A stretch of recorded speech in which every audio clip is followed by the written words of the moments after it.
So the question is, a person travels x distance with velocity v1 and then x distance with velocity v2 in same direction. The average velocity of the person is v.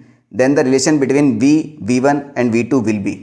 तो बेटा ये answer तो आपको रटा हुआ रहता है. अगर सेम डिस्टेंस ट्रेवल किए जाते हैं अलग अलग वेलोसिटी से तो आंसर आपका 2v1 v2 divide by v1 plus v2 आता है. मगर वो यहाँ पर किसी भी ऑप्शन में नहीं है तो आपको उसको तो थोड़ा एक बार सॉल्व करना पड़ेगा, फिर देखना पड़ेगा कि इनमें से कौन सा ऑप्शन आपका इस तरह से अरेंज हो सकता है.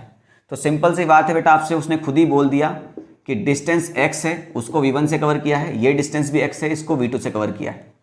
मुझे एवरेज वेलोसिटी निकालना है. तो एवरेज वेलोसिटी क्या हो जाएगी बेटा आपका, जैसे एवरेज स्पीड आपका total distance divide by total time होता है, उसी प्रकार average velocity total displacement divide by total time होता है.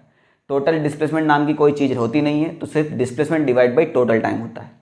तो बेटा स्ट्रेट लाइन में चल रहा है तो डिस्प्लेसमेंट कितना हो जाएगा, यहाँ से यहाँ तक x और x 2x. मुझे निकालना है टाइम, तो बेटा इस पोर्शन का टाइम अलग से निकालना पड़ेगा, इस पोर्शन का टाइम अलग से निकालते हैं. तो स्पीड है डिस्टेंस है तो टाइम क्या हो जाएगा आपका, speed is equal to distance divide by time होता है, तो टाइम हो जाएगा आपका डिस्टेंस डिवाइड बाई स्पीड. तो यहाँ हो जाएगा x डिवाइड बाई v1 और यहाँ हो जाएगा x डिवाइड बाई v2. ये v जो एवरेज है आपको, ये इक्वेशन में v दिया हुआ है आपको, ठीक है. अब आपको अरेंजमेंट करना है कुछ इस तरह से. तो यहाँ पर अगर मैं चाहूँ v रखता हूँ 2x, अगर मैं यहाँ से x कॉमन लेता हूँ तो ये 1 by v one plus 1 by v2 हो जाएगा. ये x खत्म हो गया. इस पूरे को यहाँ उठा के लेकर जाता हूँ तो ये हो जाएगा 1 by v one plus 1 by v2 और ये v यहाँ आ जाएगा तो ये हो जाएगा 2 डिवाइड बाई v. ये हमारा ऑप्शन नंबर 4 में मैच करता है, ठीक है. So the question is, a particle start with an initial velocity 10 meter per second along x direction and accelerate uniformly at the rate of 2 meter per second square. The time taken by the particle to reach the velocity 60 meter per second is. तो काफ़ी easy question है. ऐसे question ये 9th level का question है, पता नहीं क्या IIT में कैसे दे दिया इसको. चलिए कोई बात नहीं, जो भी है आपके तो मज़े ही हैं.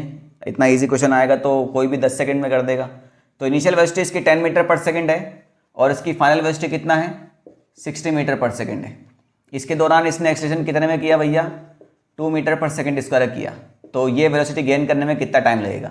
तो फाइनल है, इनिशियल एक्सेलरेशन है, तो फर्स्ट इक्वेशन लगेगा सबसे easy. So v minus u is equal to 80 या v is equal to u plus 80 आप बोल सकते हैं. तो v कितना है भैया 60, u कितना है 10, एक्सेलरेशन कितना है 2, टाइम मुझे निकालना है. 50 इज इक्वल टू 2t, तो टाइम कितना हो जाएगा आपका 25 सेकेंड, ठीक है.